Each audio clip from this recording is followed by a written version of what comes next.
Bueno, en nombre de la Comisión Guardia Bajo las Estrellas le doy la bienvenida a los presentes. Queremos agradecer la colaboración que nos brindan los distintos expositores. Hoy el expositor va a ser Alberto Barros, quien es el coordinador de la Comisión de Homenaje al General Güemes. Nos va a permitir conocer un poco parte de esta historia que nos apasiona a todos y que en definitiva debemos tratar de difundir, y es lo que hemos tratado de hacer con este ciclo de conferencias, charlas o reuniones virtuales que mantenemos los miércoles en la Comisión Guardia Bajo las Estrellas. Nosotros creemos que todo este material que se produce de forma virtual es fundamental mantenerlo en el Internet como una herramienta para poder ser consulta de quienes no han tenido la oportunidad de estar presentes y puedan usar este material para difusión y sobre todo para el sistema educativo. Es un placer presentarles. Le voy a ceder la palabra a Alberto Barros. Desde ya un enorme agradecimiento de la Guardia, Alberto, por permitirnos contar contigo en esta difusión de Güemes. Hola Jorge, muchísimas gracias a la Guardia Bajo las Estrellas por habernos convocado para este ciclo de conferencias virtuales. Agradezco y saludo también a Marcelo Ruibal, miembro también de la Comisión Guardia Bajo las Estrellas. El agradecimiento enorme, las disculpas del caso, porque el miércoles pasado tuve que cancelar mi participación acá, pero bueno, quería agradecerles todo el trabajo que vienen haciendo, que son una de las instituciones que conforman la Comisión Provincial de Homenajes por el Bicentenario y el Paso a la Inmortalidad al General Martín Miguel de Güemes, junto con otras instituciones güemesianas, y la verdad la Guardia siempre se distingue por su dinamismo, por el trabajo que llevan realizando incansablemente. Les conozco a todos, sé de su compromiso patriótico con la memoria de la historia argentina y de Salta, así que agradecimiento por la convocatoria.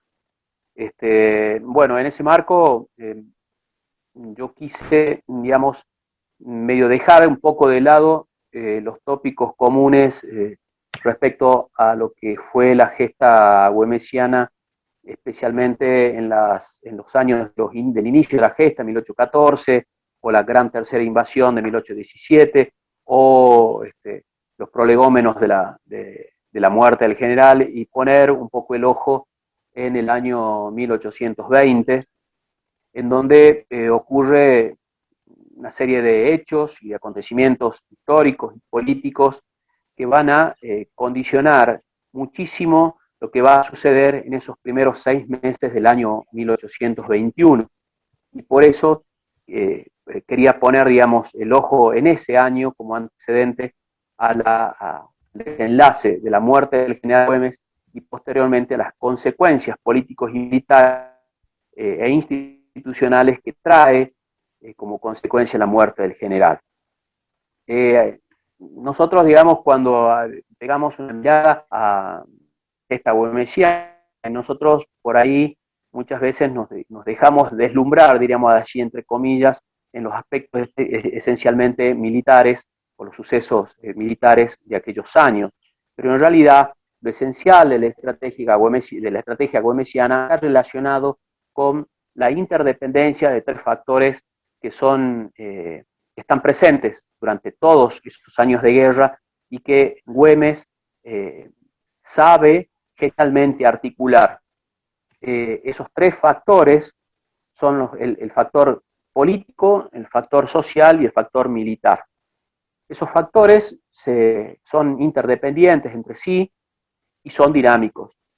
Esto hace, digamos, que el conductor, en este caso Güemes, tenga la capacidad de armonizar esos 3 factores en todos esos años, y tratar de darle una estabilidad a la situación general de Salta como provincia, para poder continuar de alguna manera con la estrategia sanmartiniana en ese famoso plan continental de libertad e independencia sudamericana.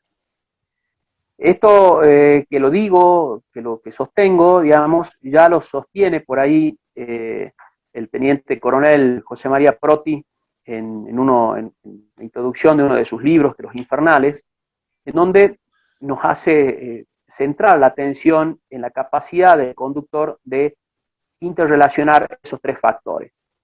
Lógicamente que nosotros cuando vemos, lo miramos a San Martín, lo vemos a San Martín de Mendoza, lo vemos estrictamente ocupado en la conformación del Ejército de los Andes dentro de los cánones militares napoleónicos de esa época.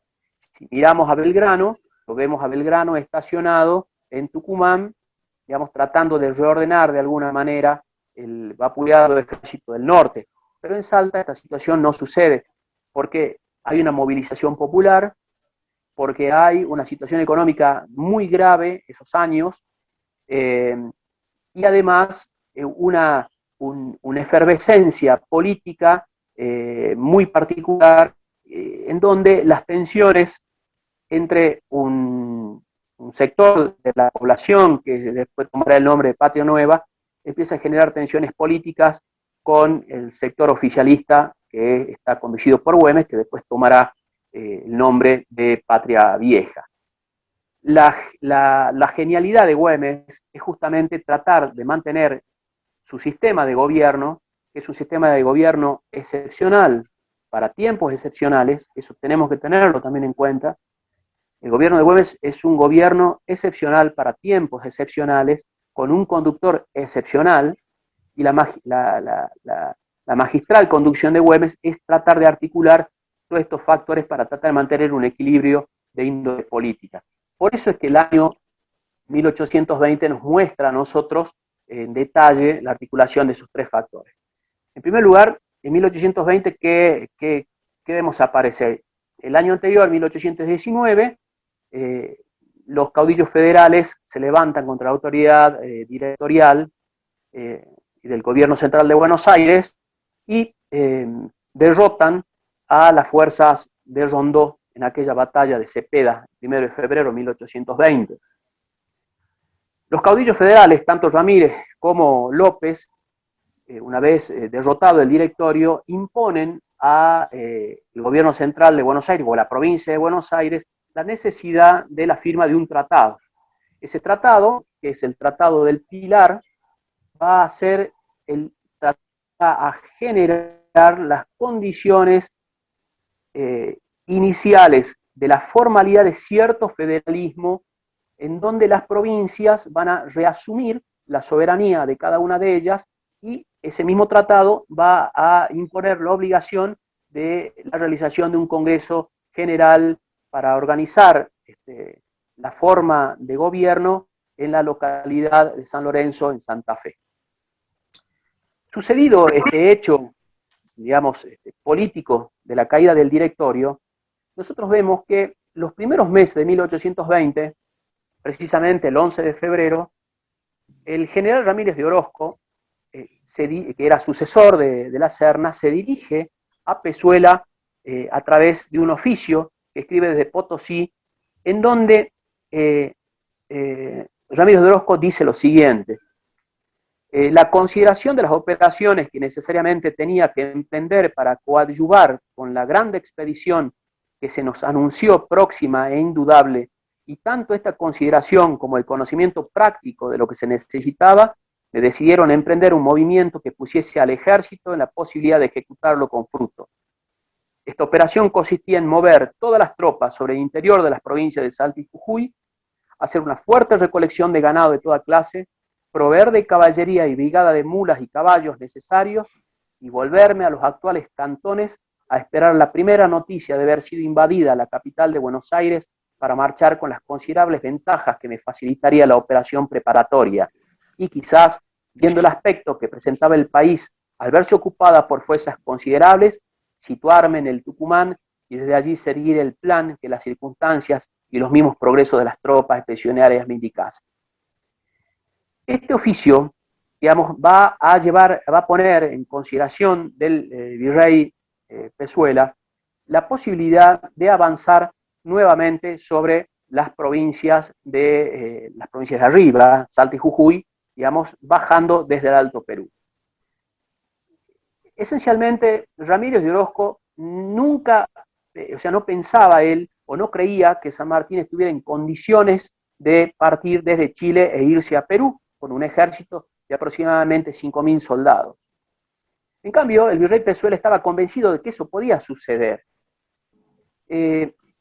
Pezuela, en un oficio dirigido a, Ramírez de Orozco, en un oficio dirigido a Pezuela en aquellos años, le dice claramente que él está convencido de que esa expedición, digamos, no sería nunca contra el Perú, sino contra Guayaquil, en un número de alrededor de 1.500 hombres. Hablamos de la expedición sanmartiniana. Sin embargo, esto no fue así. Pezuela estaba totalmente convencido de que el ejército de San Martín iba a partir de Chile e iba a arribar a las costas del Perú. Ya finalizando febrero de 1820, Güemes se había enterado de esta nueva invasión de los ejércitos reales hacia Salta. Inmediatamente se dirige, mediante un oficio, al gobernador de Córdoba, diciéndole que emprende con la mayor brevedad el enemigo su marcha a esta provincia al mando del general Ramírez, que ha arribado con la vanguardia con una fuerza de alrededor de 6.000 a 7.000 hombres.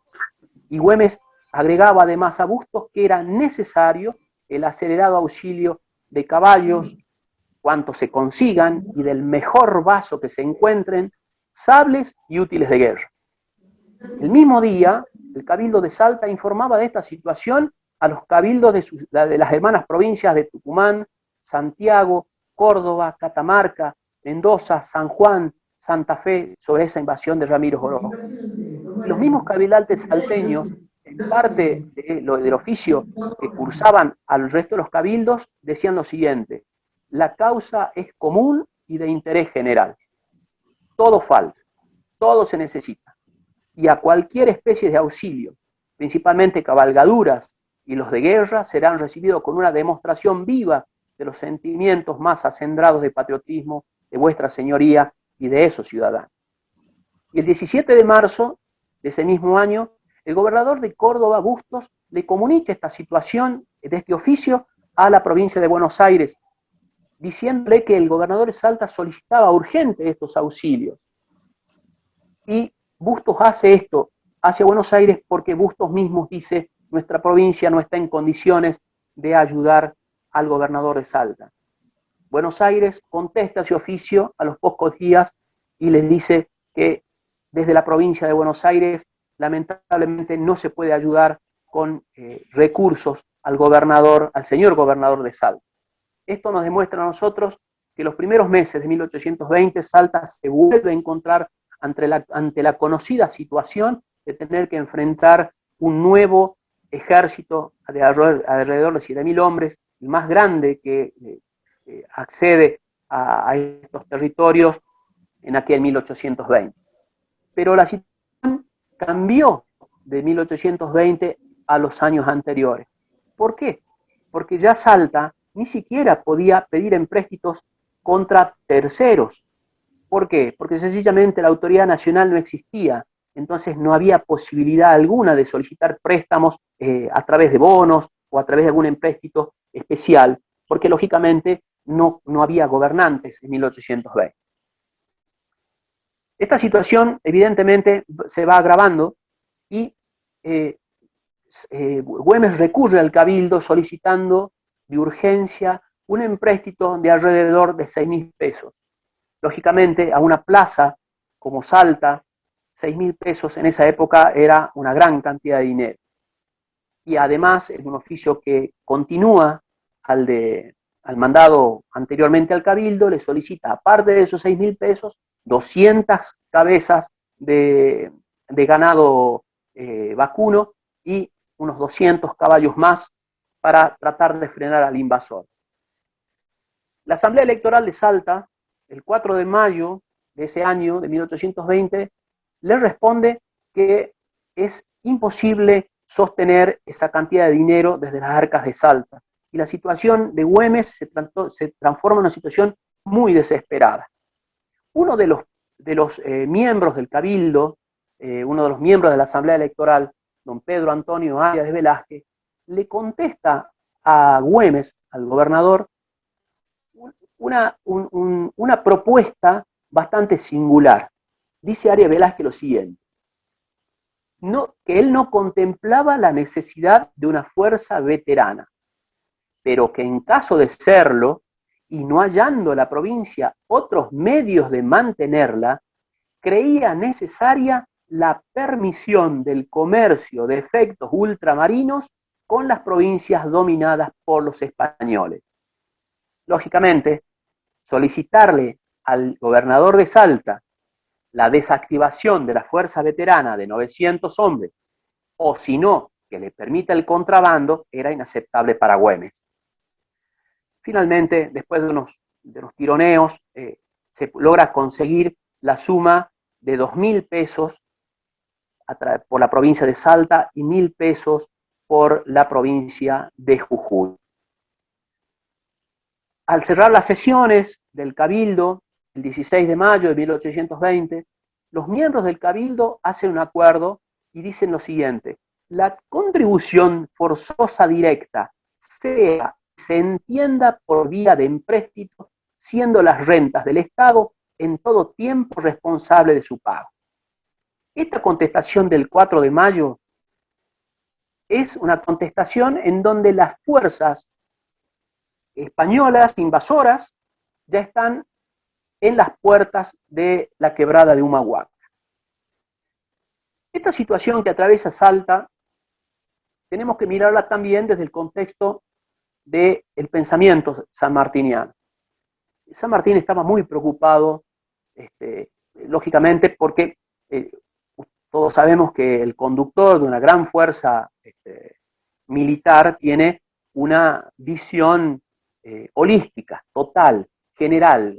San Martín mira, pero mira absolutamente todo el marco de la situación.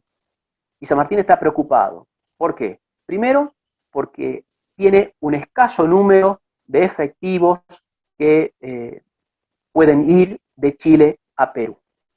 Y segundo, la gran cantidad de efectivos que tenían los españoles acantonados en Lima y en Perú. Por eso, San Martín, en virtud de esa preocupación, entendía que Güemes era la clave para impedir, de alguna manera, que los efectivos realistas que ocupan el Alto Perú puedan unirse vía terrestre con los efectivos en el Perú propiamente dicho, uniendo fuerzas militares considerables a las cuales el general San Martín no iba a poder enfrentar. Por eso, Güemes, en un oficio que le manda a Bustos, expresa claramente cuál es la idea del libertador. Yo les voy a pedir que me permitan a mí leer este oficio, un pedacito de este oficio, para que nos demos cuenta algunas cosas que son bastante peculiares. Le dice Güemes a Bustos en ese oficio del 20 de junio de 1820. Habiéndome insinuado el señor general San Martín sobre su próxima expedición a los puertos intermedios y que convenía para esta parte llamarles la atención y conservarlas con entretenidas, me propuse dejarlos llegar sin mayores dificultades, convencidos también de que a la demora de ellos estaba vinculada su ruina.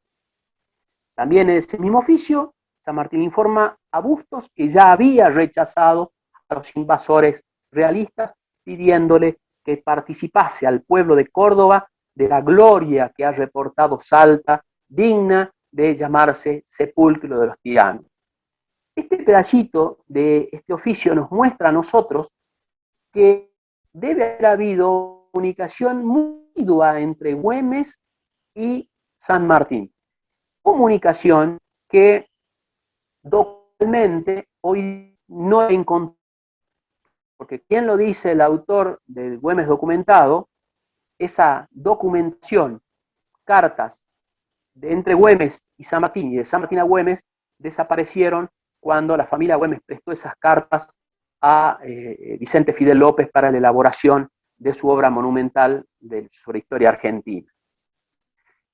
La comunicación, evidentemente, entre San Martín y Güemes existía y debe haber existido fluidamente.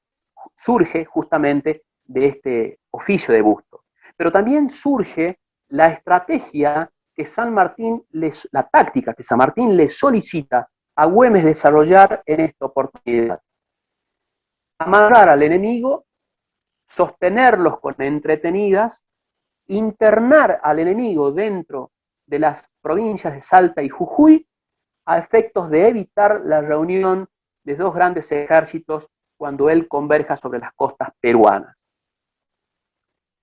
Güemes había impartido órdenes expresas en virtud de esta orden sanmartiniana a todas sus milicias gauchas y a su fuerza veterana de línea de llevar adelante una tarea de amarre, diríamos así, de las fuerzas españolas. Sin embargo, Ramírez de Orozco nunca ocupó ni durmió dentro de pueblos, ciudades o villorios, justamente porque ya venía avisado a través de Pezuela de que internarse en las ciudades, villorios o aldeas de Salta era someterse al sitio de los gauchos. Por eso es que en el desarrollo de esa campaña, Ramírez de Orozco no ocupa mucho tiempo asentamientos poblacionales, y también especialmente para evitar la seducción de las salteñas que hacían estragos en la plana mayor de la oficialidad realista. De esta manera, los invasores van a ocupar Jujuy el 24 de mayo de 1820, el 26 de mayo ya empiezan su marcha hacia Salta, es decir, en Jujuy estuvieron un día y medio, y llegaron a Salta el 31 de mayo de 1820, iniciaron hostilidades. La gran mayoría de las fuerzas se situaron estratégicamente sobre la finca Las Costas, mientras que el general Canterac, al mando de la vanguardia de ese gran ejército, se sitúa en la ciudad de Salta.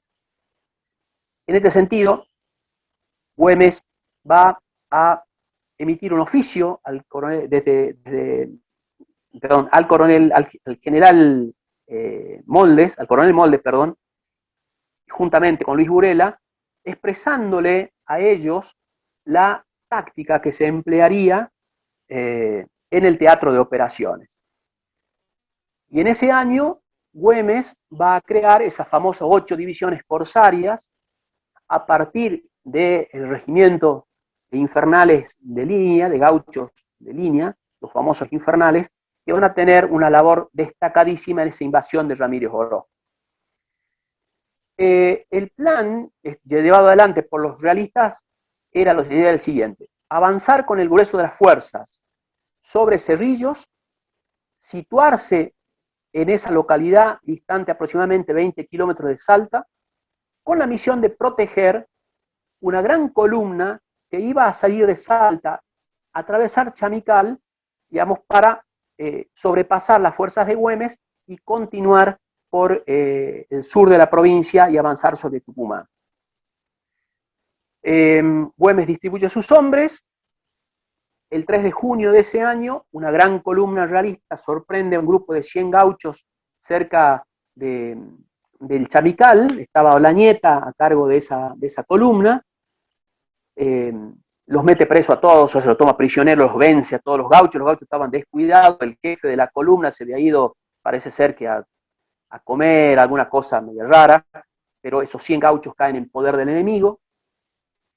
La columna de Olañeta sigue avanzando, vuelve de nuevo a encontrarse con una gran cantidad de gauchos, también de más o menos un escuadrón de aproximadamente 100 efectivos, los vence, no logra a estos aprisionarlos, y sigue avanzando hasta que los gauchos dan aviso a las fuerzas destacadas en la zona de la Pedrera, y Güemes da la orden de llevar adelante ya las operaciones militares de enfrentar al enemigo.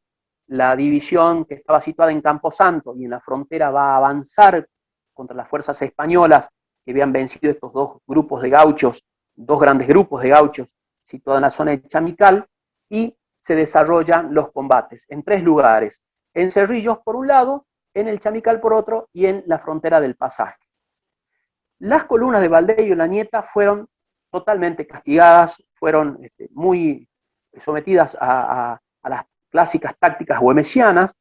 El uso de la caballería güemesiana desde cercano fue muy eficaz. Los tiradores de fusil güemesianos tenían una muy buena puntería, causaron en las filas realistas una gran cantidad de heridos, una gran cantidad de muertos, y esto decide a que tanto Valdés como La Nieta debieran abandonar las zonas ocupadas por ellos y de nuevo retrogradar hacia Salta, y de repente el ejército de Ramiro Orozco abandona urgentemente la ciudad de Salta, un ejército, como decía recién, de alrededor de 7.000 hombres. Evidentemente, Ramiro Orozco recibe alguna notificación de Pezuela de la situación sanmartiniana ya propiamente en el Perú. En este sentido, una vez que los españoles, los realistas, llegan a la ciudad de Salta, la desocupan y avanzan sobre Jujuy, retrocediendo. Toda la zona de la quebrada de Humahuaca son continuamente hostilizados. En Tilcara tienen un combate bastante fuerte, y llegando a la zona de Humahuaca, los gauchos ya no tienen más caballos, no tienen más armamento, no tienen más disparo de fusil, la caballada está exhausta, los gauchos están cansados, y los realistas vuelven de nuevo a sus cuarteles de Tupiza. Esta invasión de Ramiro de Orozco fue una invasión importantísima en ese año 20, y a partir de la derrota de la fuerza de Ramírez de Orozco, que deja en la quebrada a Olañeta para cuidar su retaguardia, que después tendrá esa fuerza, tendrá la responsabilidad del asedio de Salta en junio de 1821, y por supuesto la intervención del Barbarucho y todo lo que vendrá el año siguiente. Pezuela no vuelve nunca más como virrey a ordenar el avance sobre las provincias de Salta y Jujuy, y se ocupa con exclusividad de enfrentar a San Martín, que ya llega al Perú y desembarca en Perú. Pero lógicamente la lucha estaba lejos de concluir. En estos años nosotros tenemos que, los pueblos altoperuanos habían iniciado un proceso insurreccional en 1809, 1810, es el grito de mayo, y todavía ya estamos en 1820, y sin embargo, ya declarada la independencia de las Provincias Unidas, los españoles siguen tenazmente tratando de ocupar Salta y Jujuy para sofocar los focos revolucionarios. Sin embargo, ya la mira está puesta en Perú. La necesidad sanmartiniana es atacar el Perú, centro de las operaciones realistas, para llevar adelante el plan de libertad continental. En este marco, ¿qué es lo que sucede? San Martín, va a ver de que Bustos, el gobernador de Córdoba, y de hombre también de confianza de San Martín, ocupado, o que debía, o mejor dicho, ocuparse en llevar adelante la tarea sanmartiniana de la formación de una vanguardia sobre las provincias a partir de Córdoba, Jujuy, Salta, y avanzar en esa maniobra de pinza, va a ver que Bustos va a descuidar un poco ese plan y se va a poner a tratar de organizar el famoso Congreso, que en ese tratado del Pilar, después de la batalla de Cepeda, tenía la obligación el gobierno central de llevar adelante. Entonces San Martín, digamos, piensa en otro hombre, y ese hombre es nada más y nada menos que el general Güemes.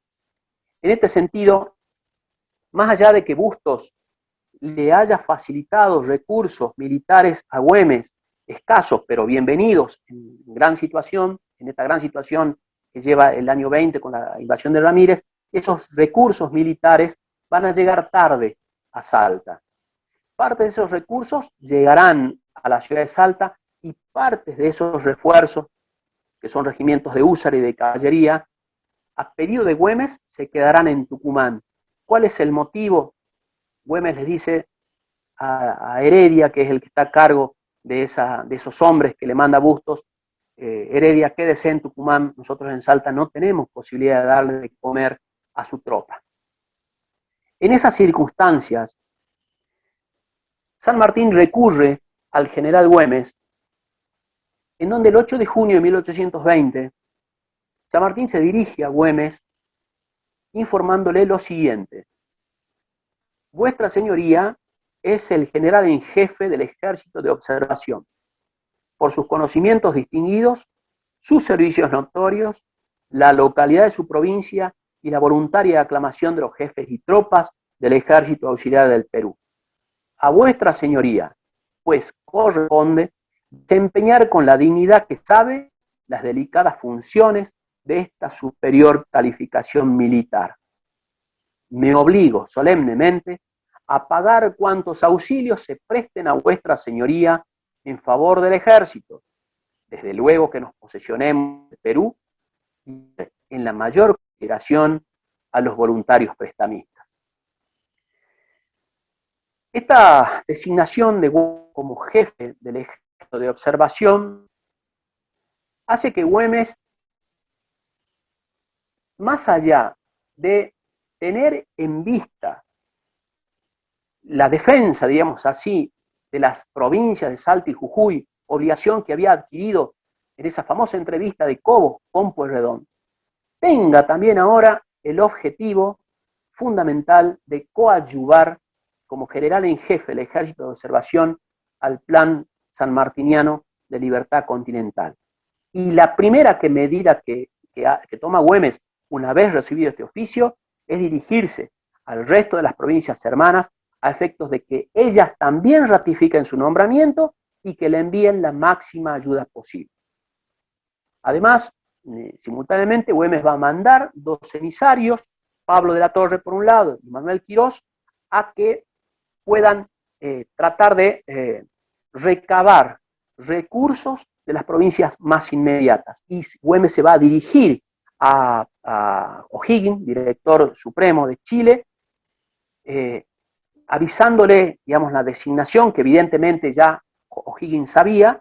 O'Higgins le va a cursar un oficio que dice lo siguiente: sale garante a vuestra señoría, es decir, a Güemes, del modo más solemne de que serán religiosamente cumplidas todas las promesas que hubiera hecho o hiciere vuestra excelencia, Güemes, el excelentísimo señor general don José de San Martín.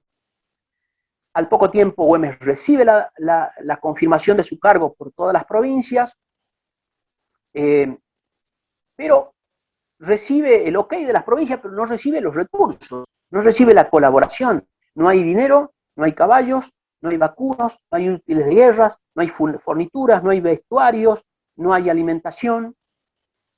Ahora, sin embargo, Güemes no se arreda frente a estos inconvenientes, no baja la cabeza.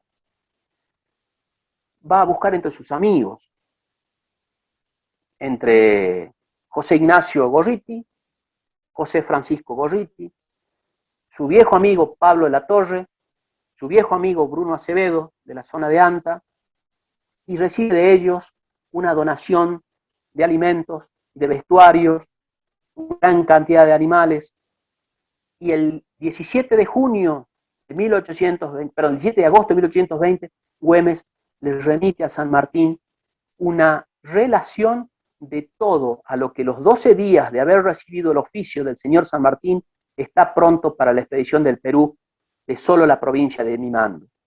Y ahí, en ese oficio, Güemes detalla punto por punto lo que a los 12 días de haber sido nombrado general en jefe tiene: 2.000 hombres de línea y gauchos escogidos, 2.000 mulas de silla, 1.500 caballos, 500 mulas de arrío, 1.400 burros de carga, 200 arrobas de galletas, 2.000 cargas de burros, de granos y harina, 1.500 cabezas de ganado vacuno y lanar, 500 quintales de charqui, algunos almudes de ají, poroto, cebolla, 1.500 chiguas y 500 cargas de saco, 4.000 mazos de tabaco, efectos para vestir alrededor de 1.000 hombres, 1.000 pesos en plata y útiles de poco monto. Todo esto, dice, lo he aprontado sin costo a las arcas del Estado, pues estas cajas, las de Salta, no tienen un solo peso para armar al ejército. Este material logístico y de guerra que Güemes detalla en su oficio San Martín es conseguido de sus propios amigos. Ya entra en todo el desarrollo de esto un personaje político que va a tener una crucial actuación en esto, y es nada más y nada menos que don Bernabé Arauz, al momento autodesignado presidente supremo de la República de Tucumán. En las pedidas de plata que hace Güemes, se había dirigido a Bustos, solicitándole enseres de guerra. El 18 de mayo de 1820, Güemes, envía 2 oficiales con idénticos oficios, tanto a Buenos Aires como a Córdoba. ¿Cuál es la reacción de Bustos en esto como gobernador de Córdoba? Bustos va a dirigirse al gobernador y a la Junta Representante de Buenos Aires, le va a requerir municiones, numerario, le va a comunicar a San Martín la invasión de Ramírez Orozco, ya finalizada, por supuesto.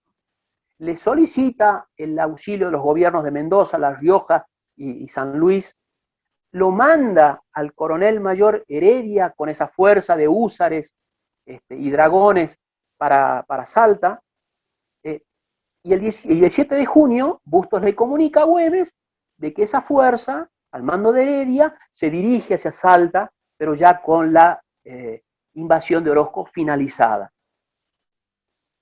En esa situación, Güemes, como comenté recién, le manda una comunicación a Heredia diciéndole que por favor frene su avance en Tucumán para que puedan comer ahí, porque Salta no tenía manera de soportar en esos momentos una fuerza militar. Y el 26 de junio, Heredia llega a Tucumán. Al mes de estar Heredia en Tucumán, Heredia se dirige a Bustos en una carta y le dice lo siguiente: no veo las horas de arrancar de esta, es decir, de Tucumán, para el interior, es decir, para el Alto Perú, que no se ha verificado por la falta de aprestos necesarios para la campaña. Y el 3 de agosto de ese año, el gobernador Bernabé Arauz, el presidente Bernabé Arauz, lo emplaza a Heredia en estos términos: para que ya mismo emprenda su marcha. Y el día 10 le informa a Bustos, que Heredia había estado en Tucumán desde el 26 de junio y que el 3 de agosto, dice Bernardo, lo obligué a salir desde Tucumán para evitar 1000 males que amenazan a este pacífico pueblo. Y en la postdata del oficio dice: ya han llegado a estas más de 50 hombres desertores de Heredia y yo se lo anuncié, que por su parada larga se quedaría sin gente. El 8 de agosto, Heredia, en camino hacia Salta, le manda un oficio a Güemes que dice lo siguiente: he sabido con mano diestra el gobernador Arauz desquiciar los más sólidos fundamentos del orden y con figurada sospecha justificar sus inauditos atentados, falaz en su promesa, mezquino en sus recursos, no conoce otros términos que el de su conveniencia. Y ya después, desde ya Rosario de la Frontera, Heredia vuelve a escribirle a Güemes un oficio, avisándole en dónde estaba, y también le expresa lo siguiente: a consecuencia del mencionado oficio de vuestra señoría, hago alto en este punto, convencido de que por medio de comunicaciones no podré allanar las dificultades que presenta el señor Araoz, porque dicho señor está fuertemente empeñado en marchar al través del acierto y cruzar los deseos del excelentísimo señor general San Martín que tratamos de poner en ejecución. Esto nos muestra a nosotros ya una pertinaz conducta del presidente de la República de Tucumán. No solamente, digamos, va a tener una actitud de no enviar los recursos que las provincias como Santiago del Estero manda hacia Salta, sino que despacha desde la misma Tucumán de manera perentoria, digamos, a toda fuerza que quiere asentarse en Tucumán para llegar hacia Salta.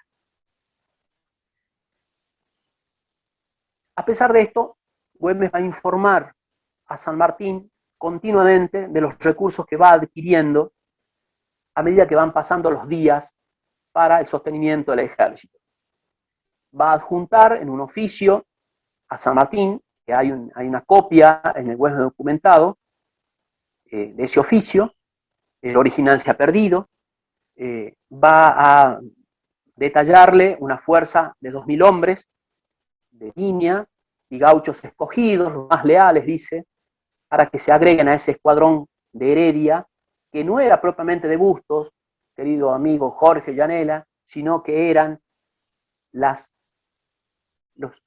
soldados de aquel ejército del norte que estaba acantonado en Tucumán, que sublevándose en Arequito, Bustos se los agarra y se los lleva a Córdoba. Y Güemes en ese oficio le dice a San Martín: armamentos, vestuarios, algún dinero, municiones y demás útiles de guerra son los artículos de primera necesidad que faltan. Vuestra Excelencia sabe la gran distancia que media del puro estado de defensa al de ofensiva. En el estado de defensa, la desnudez se sobrelleva, el dinero y las municiones mismas se pueden economizar hasta lo sumo. Pero en el de ofensiva sucede lo contrario. No es dable emprenderla a lo menos sin inciso, y sería una gran temeridad llevar la tropa desnudas a regiones tan distantes y contrarias en temperamento. Sin embargo, consignas que los pueblos de Salta y Jujuy están totalmente preparados para avanzar sobre el Alto Perú. Sin embargo, la situación que emana de la República de Tucumán torna muy difícil emprender cualquier tipo de acción coordinada. En una carta que Güemes dirige a San Martín, un oficio, no una carta, dice Güemes lo siguiente de Bernabé Araoz: nada ha sido, excelentísimo señor, suficiente para persuadir a este fenómeno de la ambición, del egoísmo y acaso de la perfidia. Falaz en sus promesas, tibio en sus resoluciones, criminal en su manejo, él se ha propuesto anular el proyecto, es decir, la expedición de Güemes, minándola en su fundamento. Además, cuenta a San Martín que las imputaciones que Araoz hace sobre la división de Heredia que se había estacionado en Tucumán son totalmente falsas. Dice: alarmó a toda su provincia poniendo en estado de defensa aquella ciudad desde el 31 de julio hasta el 3 del corriente, con unos preparativos que acaso no lo manifestaría contra Ramírez. Él, en fin, se valió de la seducción y protegió, no sin efecto, la deserción compartida de gauchos desde la salida de Heredia del Tucumán hasta los confines de este territorio en Salta. Y encima, en ese mismo oficio, Güemes, ¿cómo sería la bronca que tenía Güemes? Una situación pero hasta sobrepasado, le recuerda a San Martín en ese oficio lo siguiente: apoderado Araoz en el 11 de noviembre de 1819, por la revolución de ese día, de cuantos útiles pertenecían al ejército en cuantiosas porciones, quiere a la faz del mundo, con el mayor descaro y altivez, ser el dispensador absoluto de ellos. Él, sin expresarlo, intenta que el mundo se persuada que los artículos que ha mandado escasamente en clase de auxilio son emanados de su provincia. Él procura que no se haga un discernimiento de los que correspondían al ejército, sin duda con el firme proyecto de convertirlo en sustancia propia. Y en este sentido, a pesar de la bronca que tiene Güemes respecto de la actitud de Arauz, deja en claro a San Martín de que él va a mandar 2 delegados, digamos, uno de ellos el canónigo de la Catedral de Salta, para tratar de convencer a Arauz de que cambie de actitud. Y finalmente en ese oficio, Güemes le dice a San Martín: en este estado defraudaría a los superiores encargos de vuestra excelencia, a las esperanzas de las provincias unidas y a mis primeros deberes, si me manifestara indiferente a las medidas que sugieren la razón, la justicia y la política. Remover los obstáculos de tan alta empresa y proporcionar todos los recursos para realizarla son los 2 objetos que en este momento consagro a la patria. Todo será obra de los días que impendan en mis marchas a aquella ciudad y los precisos de mi regreso. Un golpe de mano dura y pronto me pondré expedito para tener la gloria de aspirar a cooperar con vuestros enemigos, contra nuestros enemigos bajo la dirección de vuestra excelencia, y participar de las glorias de sus invencibles legiones. Este mismo golpe cortará un ramo robusto del árbol de la fatal disidencia que con gravísimo fundamento se cree alimentado en los terrenos del Tucumán por las comunicaciones de Carrera y Alvear.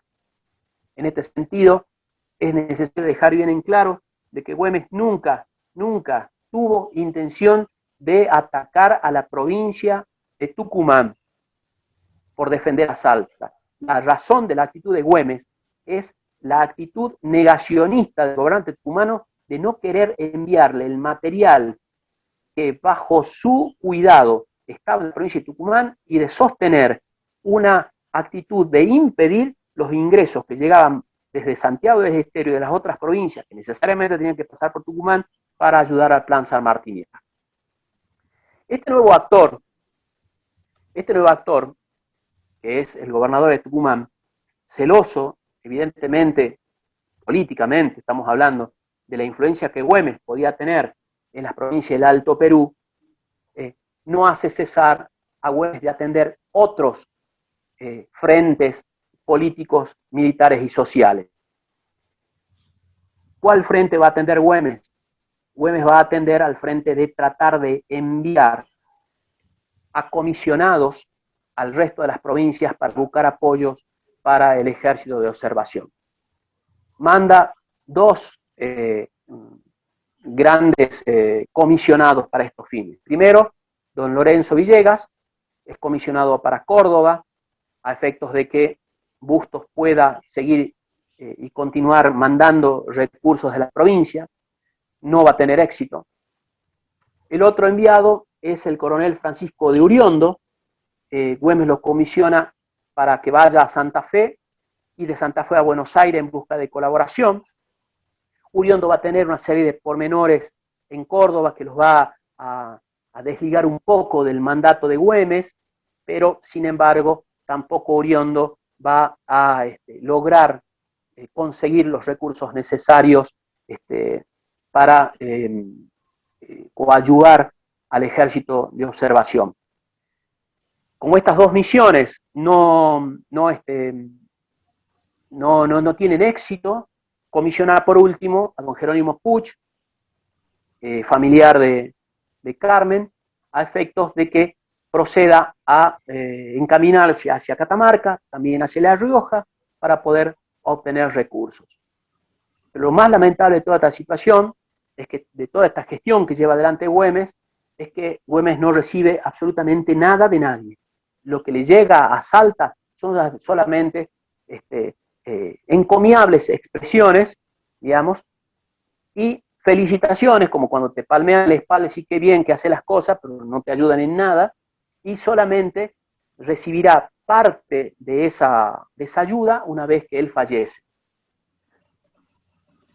Como las provincias del de Unidas no respondían, digamos, a los llamados de Güemes. Güemes va a cambiar su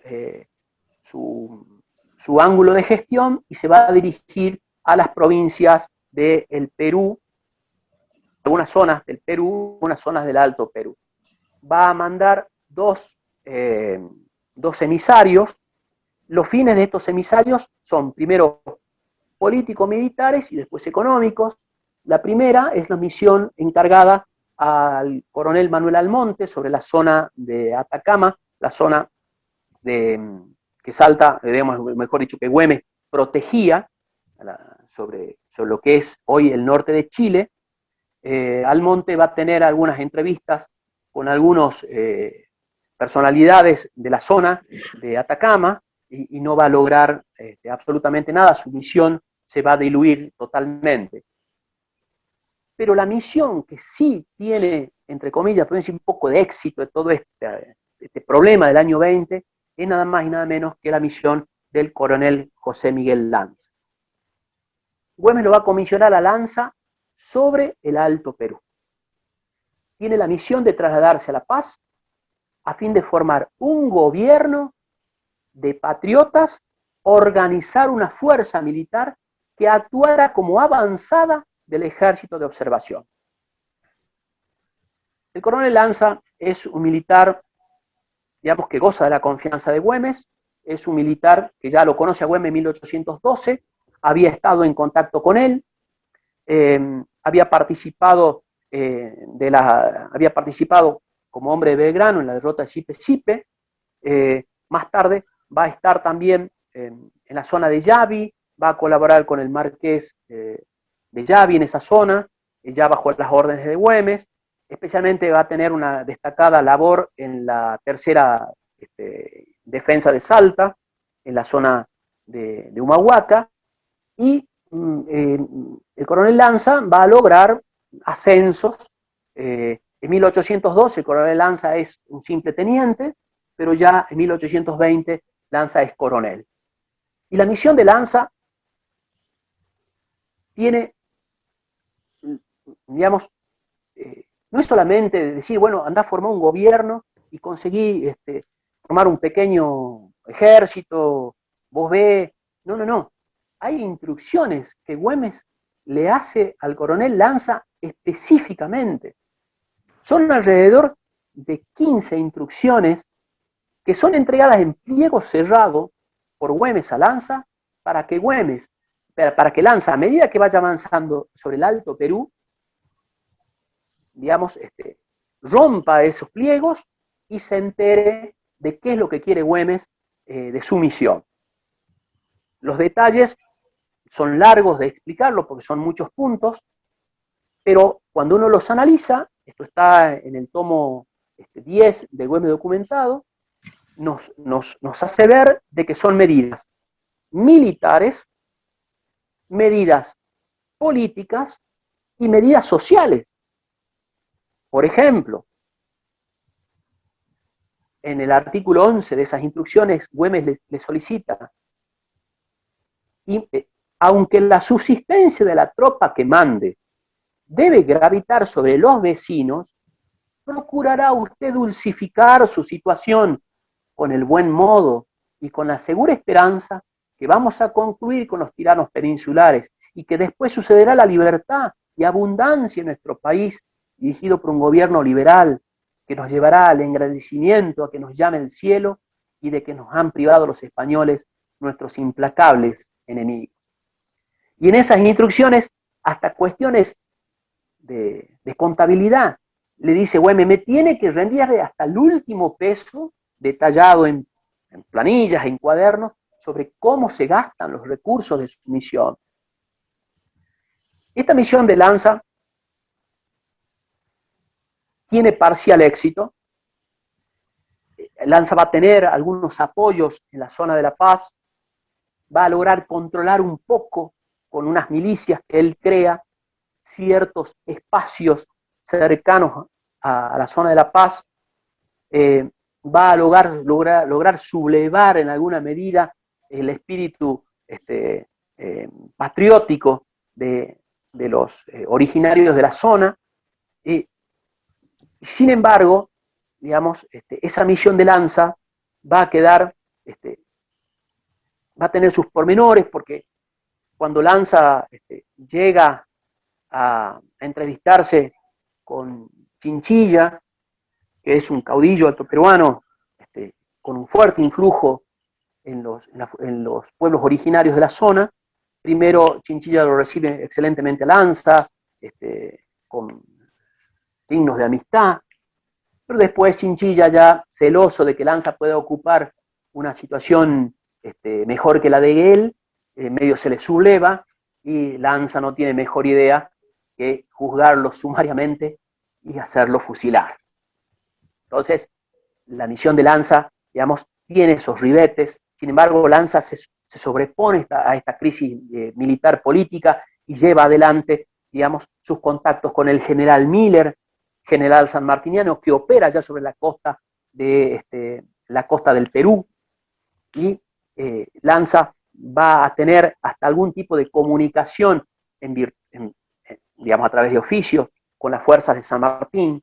Se fue destinado comandante general de esta provincia de La Paz por el general y excelentísimo señor don Martín Güemes, con las instrucciones que en copia incluyo vuestra excelencia. Y le informa a San Martín que ya constituyó una división de 200 lanzas, una plaza de infantería, 100 de caballería, y que ya había derrotado a una fuerza enemiga de alrededor de 400 hombres en la zona de su influencia. Esto nos muestra a nosotros que Güemes, digamos, ya tenía claramente establecido su espacio para avanzar en la zona del Alto Perú, sus comandantes ejerciendo el poder militar y político en esa zona, como en el caso de Lanza, preparando el inicio de la marcha del ejército de observación sobre el Alto Perú. Y acá, lógicamente, en medio de todo este año de 1820, llegarán las ofertas de los realistas, no solamente a San Martín, sino también a Güemes, de honores, títulos, dinero, educación para sus hijos. San Martín responderá negativamente. Güemes, ya en el 17, lo hizo frente a dos realistas, medios parientes suyos. Y esas órdenes de seducir a San Martín y Güemes vienen del virrey del Perú. San Martín responde negativamente. Y a Güemes recién podrán tener la oportunidad de seducirlo en esa camilla abajo del Seville, entre el 7 al 17 de junio, cuando los emisarios del Barbarucho Valdés y de Olañeta le llevan esa propuesta del virrey del Perú, que Güemes declina de manera absoluta. La situación en el Alto Perú, la situación política, es muy favorable al avance del ejército de observación sobre el Perú. Los altoperuanos en 1820 están desesperados por tratar de lograr la libertad y la independencia efectiva de su territorio a través del avance del ejército de observación sobre el Perú al mando de Güemes. Son notables las cartas entre Pezuela, el virrey del Perú, y sus generales, en donde solicitan el mayor esfuerzo de seducir a Güemes, o en su caso vencerlo a cualquier costa, porque es el hombre que maneja la avanzada patriota rioplatense sobre el Alto Perú. Y esta gran ansia de los pueblos altoperuanos están a la espera de la marcha del ejército de observación sobre el Perú. Y nosotros ya tenemos noticias de esto. ¿Cuándo? Y cuando Güemes le informa a O'Higgins de que ya marchó frente a él, frente a Güemes, la primera división del ejército de observación sobre el Perú. Dice Güemes en carta a O'Higgins: inflamado con este aviso, mi celo por la gran causa, me he resuelto marchar yo también con mis divisiones de línea y gauchos en persecución del enemigo que tiraniza el interior. Todo me falta, es verdad, porque nada he conseguido de las Provincias Unidas a pesar de mis reclamos. Cansado de hacerlo, pero sin fruto, he balanceado los riesgos que me presentan la miseria y mi pronta expedición, con las ventajas de que su efecto podrán resultar a la causa en las preciosas circunstancias de nuestro estado político, e inclinando la fiel por estas, he despreciado inconvenientes. Me he propuesto mirar mi parque exhausto de municiones y de útiles de pelear, como si abundase en ellos. Me he arrostrado a la pobreza y socorrido mis divisiones con un chiripá de picote y una jerga por vestuario.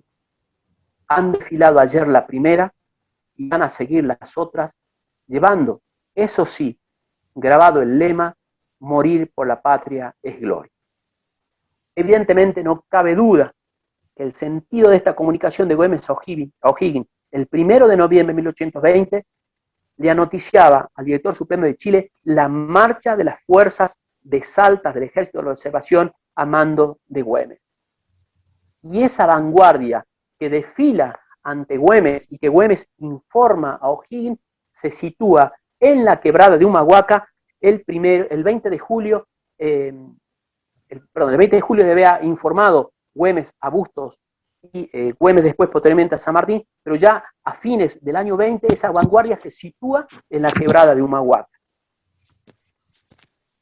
En este sentido, las fuerzas del general Güemes han avanzado y están a las puertas de entrar al Alto Perú con la misión de Lanza desarrollándose, con la división al mando de Urdininea marchando hacia la quebrada de Humahuaca y el Alto Perú. Y evidentemente Güemes se ve en la necesidad política de dar un paso más allá, y es nada más y nada menos que retirar el cargo de gobernador de la provincia de Salta y designar a un gobernador sustituto, mientras él, en su carácter de general en jefe del Ejército de Observación sobre el Perú, proceda a acompañar estas divisiones para avanzar en esa maniobra de pinzas hacia el Alto Perú. El 16 de diciembre ya de 1820, Güemes se dirige hacia el Cabildo de Salta en estos términos: aunque me considero suficientemente autorizado para nombrar al gobernador sustituto que durante mi ausencia al Perú sirva al destino, quiero sin embargo hacerlo previo el permiso de vuestra señoría para el mejor acierto y formalidad. Y el Cabildo le responde lo siguiente: será de satisfacción de este Cabildo el gobernador intendente sustituto que usted nombre durante el tiempo de su ausencia al Perú, en uso de las facultades que vuestra señoría se considera autorizado. Una vez que obtiene Güemes entonces la autorización del Cabildo de Salta, Güemes, respetuoso del Cabildo de Jujuy, se dirige hacia los jujeños, avisándoles su renuncia y la necesidad de nombrar un gobernador sustituto. El Cabildo de Jujuy resuelve lo siguiente: los conocimientos que vuestra señoría tiene de los individuos más capaces de subrogarle y su consumada prudencia son los que deben dirigirlo con el mayor acierto en la elección, contando en todas ocasiones con la ciega resignación de este ayuntamiento, reconocido a la distinción y consideración con que lo trata. Ambas respuestas, la del Cabildo de Salta y el Cabildo de Jujuy, impelen a Güemes a que el día 22 de enero, ya del año 1821, faltando 5 meses para el desenlace final con la muerte del general Güemes, Güemes procede a informar al Cabildo de Salta lo siguiente: de un momento a otro debo marchar con la expedición que estoy encargado. Ya dije antes que para este caso debía sustituir el mando del gobierno-intendencia en persona de constancia, mérito y juicio. Esto lo es el señor coronel don José Ignacio de Gorriti, y en consecuencia tengo la satisfacción de avisarlo a vuestra señoría para su conocimiento y efectos siguientes. Siento del resorte de vuestra señoría acordarle disponer la reunión de la Junta Electoral Representativa creada el año pasado con motivo del nombramiento de diputados que se hizo, como también de alguna parte de los ciudadanos, la más sana y sensata del pueblo, a fin de que discutida la materia se sirva a comunicarme el resultado que tenga, ya sea para que el sustituto entre al ejercicio de sus funciones o ya para determinar lo más conveniente al beneficio del país. El Cabildo de Salta al día siguiente va a convocar Cabildo Abierto, reuniéndose las autoridades más importantes de la provincia de Salta y van a dar el placé para la designación de Gorriti como gobernador de la provincia. La designación de Gorriti no tiene ni siquiera un solo voto negativo. Todos los presentes en la sesión, según consta en el acta del Cabildo de ese día, votan a favor de la elección que hizo Güemes sobre Gorriti. Gorriti entonces va a prestar juramento el día 27 de enero de 1821. Esto es el pantallazo que tenemos nosotros del año 20. Vemos los actores desparramados como en un gran tablero en donde se jugará no ya solamente la suerte de la provincia de Salta y la de Jujuy, ya no solamente la suerte de la vida del general Martín Miguel de Güemes, sino la suerte de la América toda. Esto es la antesala del drama que vivirá Güemes en los últimos 6 meses de vida hasta el fatídico día del 7 de junio de 1821 y el 17 de julio de 1821. Las consecuencias de las muertes de Güemes, la consecuencia de la traición de Güemes, la consecuencia de la creación de la primera constitución de la provincia de Salta de 1821, del cual conmemoramos también el bicentenario, debe ser motivo de un análisis posterior, porque evidentemente Güemes, después de muerto, no ha triunfado. Cae en las calles de Salta y con él muere la esperanza de constituir una América, una Sudamérica unida, que las provincias unidas mantengan su situación geopolítica y el territorio original que le correspondía por derecho cuando fue creado el Virreinato del Río de la Plata y que se termina desmembrando en esa gran cantidad de repúblicas. La muerte de Güemes no es solamente la muerte de Güemes, sino la muerte de un sueño. San Martín va a tener que dejar todo esto en manos de Bolívar y vamos a ver cómo nuestra América, que en los sueños de los primeros padres era un gran estado, se va a terminar balcanizando en pequeñas naciones enfrentadas entre sí, con guerras fratricidas, con enconos, anarquía que serán los prolegómenos entonces de la muerte del general. Hasta acá, querido Jorge, esta mirada sobre el año 20. Espero que sirva, digamos, porque por ahí el año 20 queda medio en las nubes, sin embargo, uno no conoce cuáles han sido las tensiones y los problemas que el general Güemes y la provincia de Salta y Jujuy tuvieron que afrontar frente a esta gran crisis desatada por la anarquía y después, posteriormente, por la muerte del general. Muchas gracias, Alberto. Primero me pareció sumamente interesante que hayas elegido el año 20. No muchas veces nos parece que Güemes estaba aquí sin hacer nada, y cuando uno empieza a analizar todos los acontecimientos del entorno, lo que sucedía en cada una de las incursiones del ejército español en territorio de Salta del Tucumán, ahí uno se da cuenta de la importancia que ha tenido la presencia de Güemes en este terreno, ¿no? En este territorio.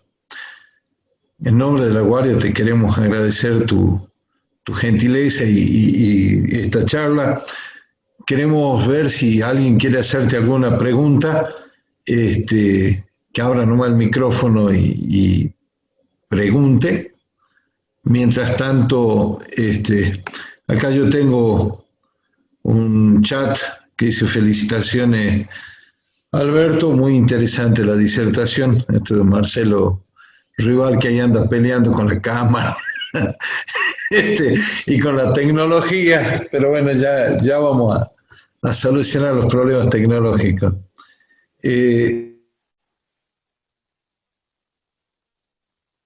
La verdad, digamos que, como bien vos lo decís, Jorge, es necesario, digamos, pegarle una mirada a este año 20, porque es la aparición, como te decía, de una gran cantidad de actores nuevos en este drama político, militar y social,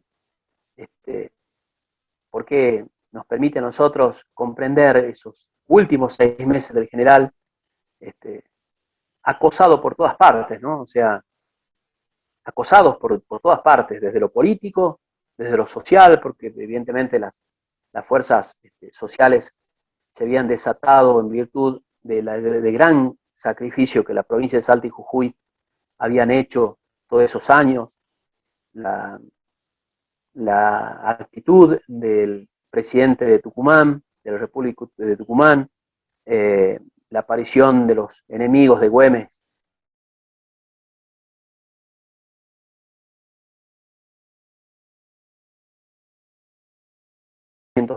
que evidentemente en esa necesidad que tenía Jujuy de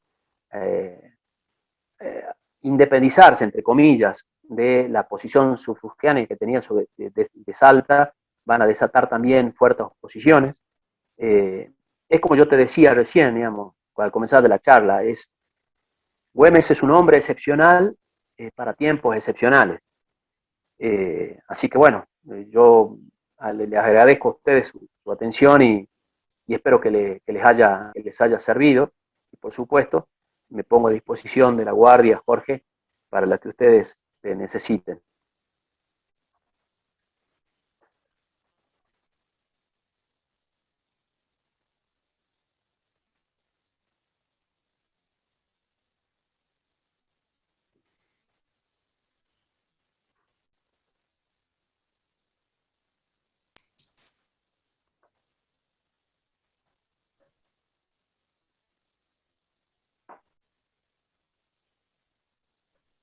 Jorge, tenés anulado tu micrófono, creo. Bueno, ahora sí. Bueno, perdón. Te digo que bueno, estaba diciendo que para nosotros este momento de encuentro, que por ahí aparecen gente de distintas provincias, de distintos lugares, para compartir con nosotros un momento de reflexión. Muchas veces el conocer las vivencias de este siglo XIX que desconocemos y que de a poco vamos adentrándonos, nos ayuda a comprender muchas de las cosas que hoy nos pasan, ¿no? Así que bueno, ¿alguien tiene alguna pregunta que quiera hacer, algún comentario? Por favor, estamos dispuestos. Bueno. Creo que no hay ninguno. Felicitarlo al profesor por su charla, es muy completa. Realmente lástima que en los libros, tanto que se enseñaron, no se llegó a esa información de que Güemes llegó hasta al Alto Perú, o sea, la iniciativa de Güemes. Eso es desconocido, porque claro, hay que investigar los libros del doctor Conejo, esas cosas, pero desgraciadamente en la escuela se informó muy poco. Era como si Güemes murió en 1821 y se acabó, y no salió de ahí el plan de Güemes. Eso es lo más triste, que ahora, con tu exposición, Alberto, muy buena, y bueno, despeja toda la trama que había detrás de Güemes y los problemas con Jujuy, con el mismo Tucumán y Jujuy, que se rivalizaba siempre el poder de Güemes, ¿no? Vale, de todas las provincias circundantes. ¿Sabés una cosa, Sergio? Que en primer lugar, en virtud de esto que vos decís, por eso es que a veces cuando uno va a los desfiles o por ahí cruza algunas opiniones con alguna gente estudiosa o que ha investigado sobre los hechos de la patria, pero que desconoce lo que sucedió en la zona de Salta, Jujuy y el Alto Perú, a uno le molesta bastante el hecho de que Güemes termine siendo el famoso defensor de la frontera norte, como si fuese un arquero, digamos, que está atacando penales. En realidad, Güemes muere como general en jefe de un ejército en plena avanzada. Eso por un lado. Güemes nunca asumió una posición estática en el campo de batalla, ni siquiera cuando fue designado por San Martín allá en el año 14 como comandante en jefe de la avanzada del río Pasaje. Él no se quedó estático, siempre tuvo esa capacidad, digamos, de llevar adelante una actuación política y militar muy dinámica. Y en segundo lugar, digamos, tuve la oportunidad hace poco de comprar la obra de Pacífico Otero sobre San Martín, y uno cuando lee la comunicación de San Martín, no solamente ya con Güemes, de la cual, reitero, hay poca documentación porque ha desaparecido, sino la de San Martín con Belgrano, con Godoy Cruz, uno se admira la mirada de San Martín sobre las Provincias Unidas y sobre Sudamérica, diciendo, señores, si nosotros no finalizamos esta guerra y no encontramos los hombres adecuados para que la institución política Provincias Unidas Sudamérica funcione, esto va a ser una anarquía. Y la verdad, muerto Güemes, desatados los conflictos entre los federales y unitarios en esta zona y los conflictos que sufre después Bolivia y que sufre Paraguay y que sufre Ecuador, tenemos que darle la razón a San Martín de que evidentemente, y esto iba a ser un bochinche, digamos, si no se lograba encauzar un proceso ordenado de institucionalización política. Y eso es lo que sucedió después de Güemes. Después de la muerte de Güemes y el abandono que hace San Martín en Guayaquil.